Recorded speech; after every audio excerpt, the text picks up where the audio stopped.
இப்ப ஜமாத் இஸ்லாமின் August 15லிருந்து August 30 வரைக்கும் போதையில்லா தமிழ்நாடு அப்படிங்கிற ஒரு இயக்கத்துல ஒரு மிக பிரமாண்டமான பரப்புரை மேற்கொண்டு இருக்கிறாங்க. இந்த பரப்புரையை பற்றி உங்களுடைய பார்வை என்ன? இந்த பரப்புரை மிக மிக அவசியமான ஒன்றுதான்.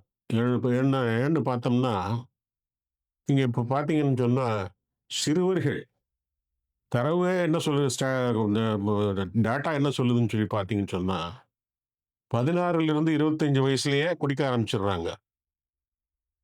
16 வயசுல இருந்தே குடிக்க ஆரம்பிச்சுடுறாங்க அப்படிங்கிற தரவு சொல்லு. அந்த அளவுக்கு ஒரு தீவிரமான நிலைமையில நாடு இருந்துகிட்டு இருக்கு. ஒட்டுமொத்த நாட்டினுடைய சராசரி குடிகாரர்கள் என்று பார்த்தால் 22% இருக்கு. ஆனா தமிழ்நாட்டுல 30% இருக்கு. தமிழ்நாட்டினுடைய சில மாவட்டங்கள் 45% கூட இருக்கு. இந்த மாதிரியான சூழ்நிலையில தமிழ்நாட்டுக்கு மிக அவசரமாக, அவசியமாக, அவசரகால நடைமுறையில் மேற்கொள்ளப்பட வேண்டிய ஒன்றுதான் இந்த மது போதைக்கு எதிரான தீவிரமான விழிப்புணர்வை ஏற்படுத்த வேண்டியது கட்டாயமாக இருக்கிறது. கோயம்புத்தூர்ல ஒரு இன்ஜினியரிங் காலேஜ்ல அமுதன் என்ற ஒரு 3ஆம் ஆண்டு மாணவர் அடித்துக் கொல்லப்பட்டிருக்கிறார். இவற்றிலெல்லாம் இந்த மதுவும் போதையும் சம்பந்தப்பட்டிருக்கிறது. இப்படிப்பட்ட மிக மோசமான சூழல் தமிழ்நாட்டிலே கொஞ்சம் கொஞ்சமாக வளர்ந்து வரக்கூடிய இந்த நிலையில அதை மட்டுப்படுத்துவதற்கும் அதை சரி செய்வதற்கும் யாராவது முயற்சி செய்ய வேண்டும். இது மிக மிக அவசியமான ஒரு பரப்புரை, மிக மிக வரவேற்புக்குரியது.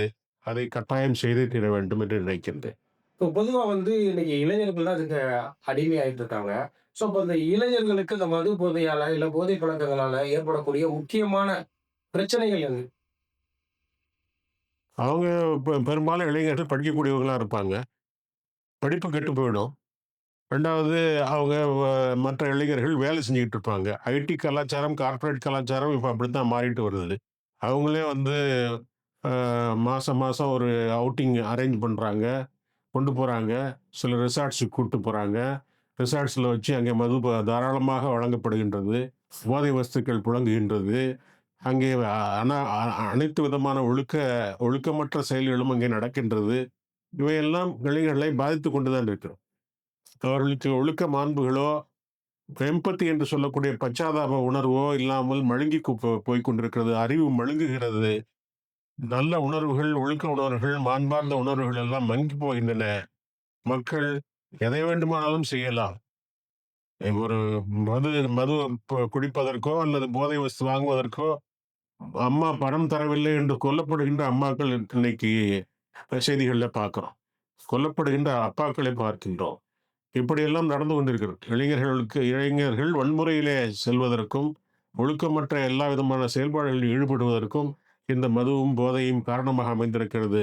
அதை மிக அவசரமாக நாம் அதை கட்டுப்படுத்த வேண்டிய ஒரு சூழ்நிலையில் இருந்து கொண்டிருக்கிறோம் என்பதை புரிந்து கொள்ள வேண்டும். இல்ல இப்ப அவங்களுக்கு உடல் நலம் சார்ந்த சில பிரச்சனைகள் ஏற்படும்ல. இந்த மது தொடர்ச்சியா போதைகளுக்கு இவங்க அடிக்ட் ஆனாங்கன்னா, எந்த மாதிரியான பிரச்சனைகள அவங்க கொண்டு போய் விடும்? அவங்க தவிர்த்துக்கிட்டா எப்படி இருக்கலாம்? சுருக்கமா சொல்லலாம். ஒண்ணு அவங்களுக்கு சைக்காலஜிக்கல் டிபெண்டன்ஸ் ஒண்ணு வருது. அவர்கள் அடிமையாகிறார்கள். டிபெண்டன்ஸ் வந்துருது. 2வது அவர்களுக்கு பிசிக்கல் டிபெண்டன்ஸும் வந்துருது. உங்களுக்கு அப்ப நீங்களே பார்த்துருப்பீங்க. கொஞ்ச நேரம் அந்த போதை இல்லாமல் இருந்தால் கை கால்லாம் உதறல் எடுக்க ஆரம்பிச்சிரும். எதுவும் பண்ண முடியாது. யார்ட்டயும் பேச முடியாது. சரிவர ஒண்ணுமே செய்ய முடியாது. செயலிழந்து போவார்கள். அது பிசிக்கல் டிபெண்டன்ஸ். சைக்காலஜிக்கல் டிபெண்டன்ஸ் அது அந்த போதை கொஞ்சம் தெளிஞ்ச உடனே அடுத்து எங்க போய் இந்த போதைய வாங்கலாம்? எங்க கிடைக்கும்? அப்படிங்கிறது தான் அவன் நிப்பானே ஒழிய, வேற எதுலயுமே அவனுடைய ஃபோக்கஸோ, அவனுடைய போக்கோ எதுவுமே இருக்காது. அவர்கள் எதற்கும் உதவாத உதவாக்கரைகளாக, எந்த விதமான குறிக்கோளும் அற்ற, நோக்கமற்ற, வாழ்க்கையின் நோக்கத்தை புரிந்து கொள்ளாத, குறிக்கோளற்றவர்களாக அவர்கள் தருதலைகளாக திரிந்து கொண்டிருப்பார்கள். இதுதான் நடக்கும். அதிலிருந்து மீள்வதற்கு என்ன செய்வது? முதலாவதாக இறை உணர்வு மிக்க சமுதாயம் கட்டமைக்கப்பட வேண்டும். இறைவன் என்று ஒருவன் இருக்கின்றான். அதனை தர்க்க ரீதியாகவும், அறிவியல் ரீதியாகவும் உணர்த்த வேண்டும். 2வதாக மறுமை என்று ஒன்று இருக்கின்றது. இறை நீதிமன்றத்திலே நாம் எல்லாம் நிற்கப் போகின்றோம்.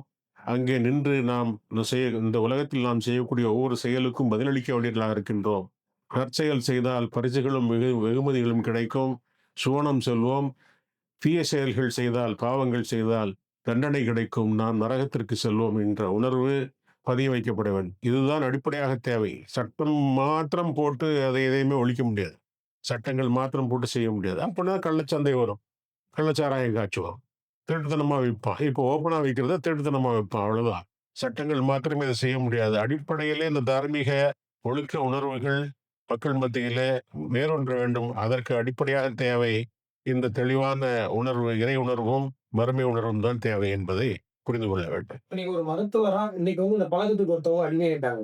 அதுலருந்து முழுமையா வெளியில வரணும் அப்படின்னா, உடனடியா வரணுமா? இல்ல எப்படி அவங்க வந்தா அதுலருந்து சரி செய்யலாம்? அதுக்கு சைக்கியாட்ரி துறை, அதாவது ம ம மனவியல் துறை மிக மிக அதிகமாக பலவிதமான அ சிகிச்சைகளை வைத்திருக்கின்றது. அந்த மதுவிற்கும், போதைக்கும் பதிலாக சில மருந்துகளை கொடுப்பார்கள். அந்த மருந்துகளை சாப்பிட்டு, அந்த மருத்துவர் சொல்லக்கூடியவற்றை கேட்டு, அதுக்கு முதலாவதாக என்ன வேணும்னு சொன்னா, இவனுக்கு விடணும் அப்படின்னு சொல்லிட்டு இவனுக்கு உணர்வு இருக்கணும். இவனுடைய கோஆப்பரேஷன் இல்லாம பண்ண முடியாது. குடிகாரனுடைய, போதைக்கு அடிமைப்பட்டவனுடைய கோஆப்பரேஷன் இல்லாம எதையுமே செய்ய முடியாது. அவனுக்கு அத விடணும்னு சொல்லி தோணணும். அவன் அந்த முடிவுக்கு வரணும். வந்தால் அதற்கு தேவையான மருந்துகளையும், மாத்திரைகளையும் கொடுப்பார்கள். அதை உண்டு அந்த அந்த இப்ப சொன்னேன் இல்லையா? கை, கால் உதறல் எடுக்கிறது, கிரேவிங் அது திருப்பி போடணும் அப்படின்னு சொல்லி உணர்வு வர்றது, இதெல்லாம் கட்டுப்படுத்தக்கூடிய அளவிற்கு மருந்துகள் இருக்கிறது. அந்த மருந்தை எடுத்துக்கிட்டு அத குறைக்கணும். அடுத்தது ரீஹாபிலிட்டேஷன் சென்டர்ஸ். உதாரணமாக நம்ம சென்னையில டிடிகே நிறுவனம் நடத்துகின்றது. ரங்கநாதனின் மனைவி அவர்கள் அ அதை உருவாக்கி இருக்கிறார்கள். அந்த டிடிகே நிறுவனம் இப்படிப்பட்ட அடிக்ஷனுக்கு ஆளானவங்களுக்கெல்லாம் ரீஹாபிலிட்டேஷன் பண்ணிட்டு இருக்காங்க. ஆனா இதுல என்ன பிரச்சனைன்னு சொன்னா, ரீஹாபிலிட்டேஷன் புரோகிராம்ல இருந்து, ட்ரீட்மெண்ட்ல இருந்து வெளிய வந்த உடனே, திருப்பி போய் அவன் மது குடிக்கவோ, அல்லது போதை வஸ்துகள் உபயோகிக்கவோ ஆரம்பிச்சிடுறான். அதனால என்ன பண்ணணும்னா, முதல்ல இவனுக்கு ரிசால்வ் வேணும். இவன் தீர்மானிக்கணும். இது தீமை. இதை விட்டுடணும்னு சொல்லிட்டு இவன் தீர்மானிச்சா தான் அது சரியாகும். இறுதியா போதையில்லா தமிழ்நாடு சாத்தியமா? அப்படி உருவாக வேண்டும் என்றால் மருத்துவராக உங்களுடைய ஆலோசனைகள், கருத்துக்கள் என்ன? போதை இல்லாத தமிழ்நாடு சாத்தியம்தான். எதுவுமே சாத்தியம் இல்லைன்னு எதுவுமே சொல்ல முடியாது. போதை இல்லாத தமிழ்நாடு சாத்தியம்தான். அத உருவாக்கணும்னு சொன்னா, அப்படிப்பட்ட ஒரு தமிழ்நாடு வந்துருச்சுன்னு சொன்னா, இப்ப தமிழ்நாடு பல தரவுகளிலும், பல வழிகளிலும் முன்னேறிய மாநிலமாக இந்த இந்தியாவில இருக்கு.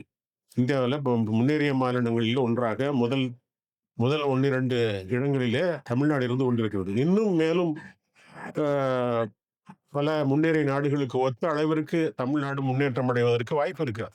போதை இல்லாத, மது இல்லாத தமிழ்நாடாக இருந்தால், நாம் ஏற்கனவே சொன்னதைப் போல உற்பத்தி பெருகும், செலவுகள் குறையும். அதனால இன்னும் முன்னேறுவதற்கு வாய்ப்பு இருக்கிறது. அதுக்கு என்ன பண்ணணும்? இப்ப ஏற்கனவே சொன்னதுதான். என்ன சொன்னோம்? இறை உணர்வை, ஒழுக்க உணர்வை தோற்றுவிக்கக்கூடிய வகையிலே நம்முடைய பாடத்திட்டங்களிலே சில மாற்றங்களை கொண்டு வர வேண்டும். விழிப்புணர்வை ஏற்படுத்த வேண்டும். மது தடை செய்யப்பட வேண்டும். சட்ட ரீதியாக தடை செய்யப்பட வேண்டும். மது ஒழிப்பு வேண்டும். மது குடித்தவர்களுக்கு, அதுக்கு அடிமைப்பட்டவர்களுக்கு ரீஹாபிலிட்டேஷன் சென்டர்ஸ் எல்லா மாவட்டங்களிலும் தோற்றுவிக்கப்பட்டு அது முறையாக செயல்பட வேண்டும். சும்மா இருந்தா மட்டும் பத்தாது. அது முறையாக செயல்பட வேண்டும். மதுவினால் செய்யப்பட்ட குற்றங்களுக்கு அதுக்கு தண்டனைகள் தீவிரப்படுத்தப்பட்டு, சரியான புலனாய்வு முறைகள் மூலம் தண்டனைகள் கொடுக்கப்பட்டு, அது குறைப்பதற்கு வாய்ப்பு இருக்கிறது. இதுதான் நம்ம முன்னால் இருக்கக்கூடிய வழிகள்.